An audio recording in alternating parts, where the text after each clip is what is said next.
Okay.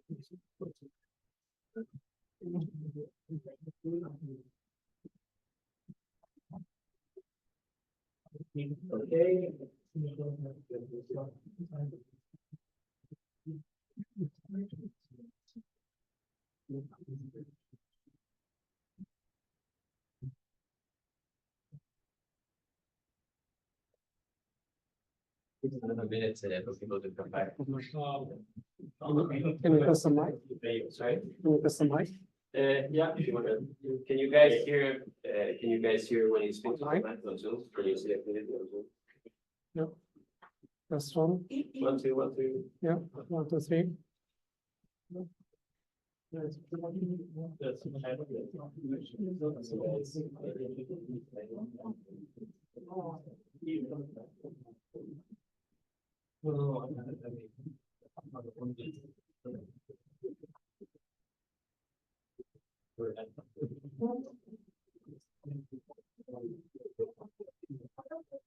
Okay. Yeah. Okay. Okay, we'll make a start and hopefully more people will come back. So our next speaker is Alain Mourad, who is going to give us only a 20-minute presentation about the activities that are going on in this ETSI ISG, which is dedicated to ISAC. So Alain has more than 20 years of experience in wireless industry and R&D. He's at the moment the Senior Director at InterDigital, head of the Future Wireless Europe Lab, and based here in London. And he leads research on 5G and 6G. Before InterDigital, he was with Samsung Electronics in the UK, Mitsubishi Electric in France. He's been active in research, of course, and standardization within 3GPP and quite a few others. He's an inventor with over 50 issued patents and a few others waiting to be granted. And he's here on his capacity as the founding member and chair of the ETSI Industry Specification Group on ISAC. So many thanks for joining, and over to you. Okay. Thank you, Christos. Thank you for having me. Good afternoon, everybody. So one of those outliers eventually here in the room. I'm not an academic, I'm an industrial. So you will not see a lot of equations in my slides. Sorry for that. I still hope that my slides will be stimulating and exciting. So the aim of this presentation is really to kind of stimulate, your interest into bringing in contributions to this ETSI ISAC ISG. So ETSI, for those who don't know it, is a European Telecommunications Standard Institute. And ISG stands for Industry Specification Group. ISAC is obviously an old us. So we started that ISG 6 months or so ago. And I really would like, to raise your awareness upon the opportunity to bring in contributions to this ISAC ISG. So this is really the motivation of me being present today. Do we need to put it in a slideshow? So I think it's on for. There's a 5 should be. And then you can use this as a pointer into. Okay, perfect. All right, so that's the outline of the code. So we'll give you a bit on the mission and the scope of this ETSI ISAC ISG, the work items of the timeline, and last a hint on the ETSI ISG members and the participants. So what's the motivation of this ISAC ISG? So it's obviously ISAC is a topic that is really attracting a lot of interest in the research community, not just in Europe, globally, and has already also picked up interest in the industry as well, right? So hundreds of millions of pounds, or euros, or dollars are being actually invested into research into this topic. So the idea here was to, support all this research activity through the framework of ETSI to streamline the research happening around ISAC and make it ready in a shape that is ready to be taken for specification, importantly by the 3GPP. So 3GPP is the 3rd generation partnership project. So this is it's not a standard body, but it's a project of the multiple standard bodies that's in charge of specifying, 5G and 6G. So this is really how we, position the mission for this ISG, streamlining that research and maturing it and readying it so that it can actually be taken up by the industry members into 3GPP. Importantly, 3GPP 6G releases. So we are not targeting the upcoming or the ongoing release, but it's release 20 onwards, so 2025 onwards. So what is it that we wanted to achieve in this ISAC ISG? So we really actually to get industry consensus, but also academia and all the stakeholders. So we wanted to get some consensus on the technical foundations of ISAC through ETSI. And as I said earlier, to make it sure, to make it ready to go for, 6G specifications important to 3GPP. So what is it, the scope that we agreed upon? So we have 5 key topics in the scope. The first topic is to try to define what we call a roadmap of the ISAC use cases. So it's worth mentioning here that there has been already a lot of work happening around use cases, and importantly, that feasibility study in 3GPP that identified 32 use cases. But that study in the 3GPP did not actually necessarily go with the advanced, the 6G kind of use cases, the forward-looking use cases. So they were pretty much done in the context of what's available today, if you like, in 5G. So as we aim for 6G in this ISAC ISG, so the goal of this first, objective, for the ISG is to try to, bring additional use cases that are more advanced than the ones that have been already taken up by 3GPP, and then put in a roadmap on all these use cases, which one could be eventually more ready to go short term, which one's more mid-term, and which ones are maybe more longer term. So this is really the first topic we have. The second topic in scope is pretty much around the channel model. And so here the idea is to try to develop advanced channel models for the ISAC use cases developed in the roadmap in the previous point. And importantly for us here is not just to come up with models, but to validate these models. So bring in experimental data, measurement data from industry, and ensure that the model that we come up with, or the models that we come up with, they are tested, validated, and verified. And we put in actually an emphasis here on the keyword advanced channel models, because as we know, 3GPP is very progressive, right? So the way they go about, the channel modeling activity in 3GPP is to start from the communication channel and maybe do some incremental patching of that channel. So for example, staying with stochastic model, not changing much, and then go gradually.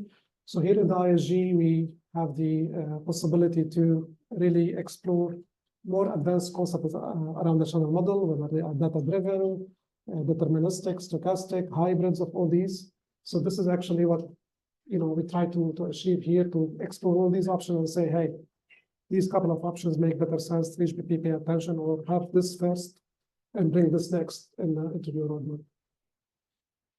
And the third is really to come up with what we call the evaluation methodologies, to try to actually evaluate and verify all these proposals around technology, from the ISAC standpoint, so the metrics of ISAC.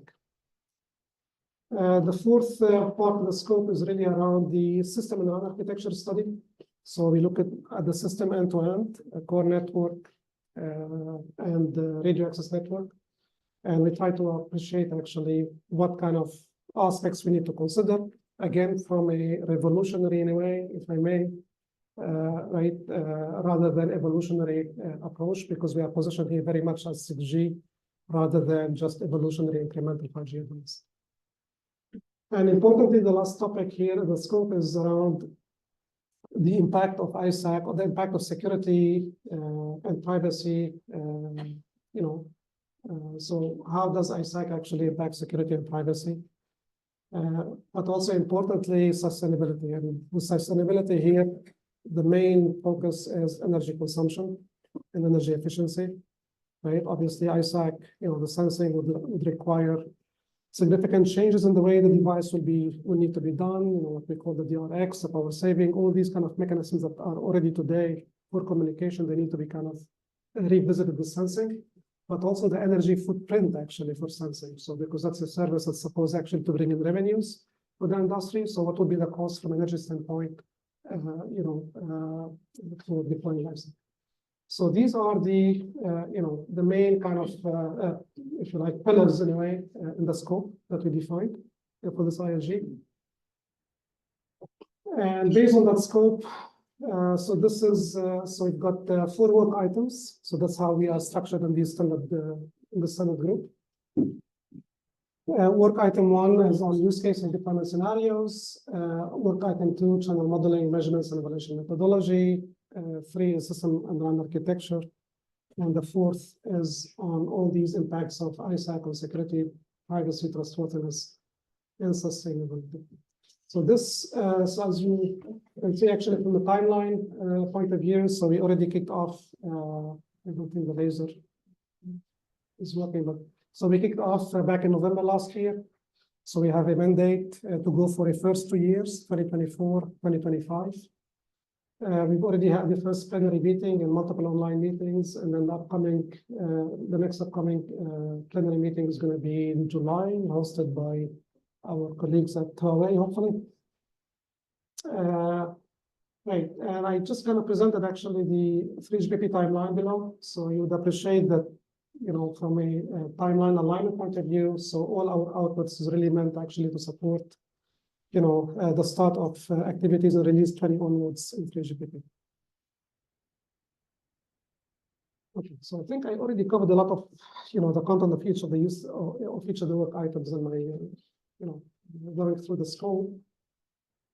So I will just be brief here. So the work item 1, as I said, use cases, deployment scenarios. So here the idea is to come up with that roadmap, showing the priorities of the use cases.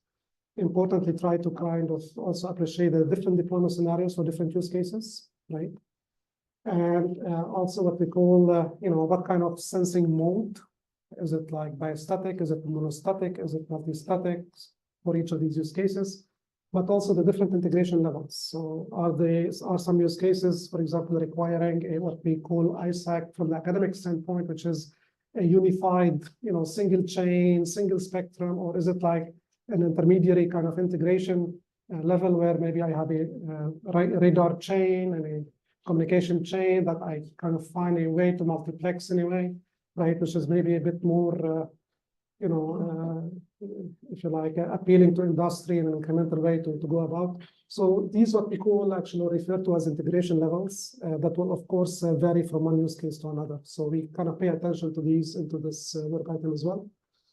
And then lastly here, we try to come up with what we call the requirements and importantly, the key performance indicators for these use cases. So obviously with sensing, we're not going to be talking about bit error rate necessarily, or EVM, or PAPR, or things like that, but maybe more on the RCS profile, the radar cross-section profile, the accuracy, or the resolution, the range, and all these kind of considerations. So we have obviously to pay attention to these metrics and the way we define the requirements of these metrics for different use cases. So the rapporteur on this work item is my ex-colleague, Christina Kyoshina from Mitsubishi Electric. The second work item on channel modeling, measurements and evaluation methodology. So here the focus is straightforward, try to develop these advanced channel models and then, try to validate these using extensive measurement campaigns. And then the second is really, set up that evaluation methodology framework and some early feasibility analysis of what we call the link budgets using the proposed channel model. So the lead on this, or the rapporteur on this work item is a colleague from ZTE. And the work item 3, which is on system around architectures. So this is, from the name, it's quite telling, right? So we tackle here, all potential approaches and their impact on the different interfaces in the RAN and in the core network around ISAC. And here, I'm really pleased to have the work item rapporteur with us today. So Richard, I made a happy surprise to be being present with us today. And last here, we have this work item 4, which is quite important also for us, which is the impact of ISAC on security, privacy, and energy anyway. And here there are multiple topics that are being covered. The impact on the design when we account for these security and privacy requirements, the metrics that we need to consider, what kind of protocols are, really impacted in here, how to assess trustworthiness, and all the likes. And here the rapporteur is Ayman from Apple. All right, so I think I'm coming to an end. So just to say that we have 83 ETSI members in this group that are active. So member is a company or is a university or is a research institute. So we welcome always, new members. So by all means, feel free to, let me know, drop me a line if you are interested to join us. And there are plenty of, additional information available if you connect to these links in there. And this is the leadership team. So I have the honor to be chairing this group. We have Richard also as not only work item 3 rapporteur, but he's also a vice chair of the ISG. Ayman Najib is a vice chair from Apple. And I think you know this name, Professor Hank from Charles University. He is also a vice chair of this ISG.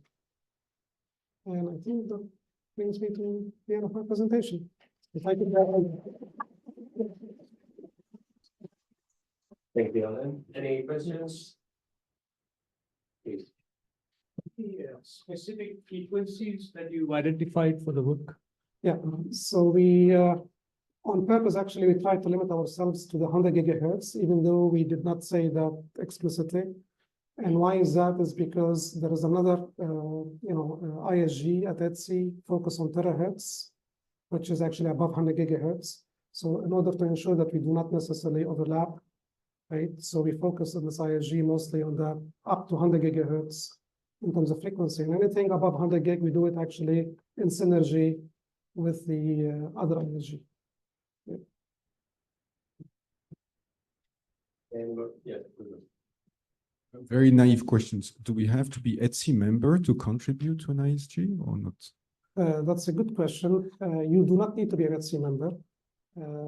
It is though pretty much encouraged to be an ETSI member, especially for an academic. The membership fee is very, very low, like 2,000, 3,000 euros. And by being a member, actually, then you have access to many ISGs, many technical committees, right? So if you're not a member, then you become what we call a participant, and then you need to kind of pay as you go, as we say.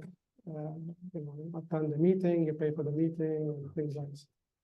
So it's on purpose that the membership fee actually is pretty low for universities, so that we encourage universities to join as ETSI members and play their role. And if you're ETSI member, you can attend 3GPP as well? Yeah, okay. Absolutely. And then this ISGs on terahertz as well, and RIS. And RIS, exactly. And there are, of course, additional ISGs running around, maybe not radio, like mobile edge computing, autonomous network, zero touch, digital, all these kind of topics, AI. And RIS. Yes, of course. That's a nice RIS as well. Okay, thanks a lot. Sure, thank you. Thanks.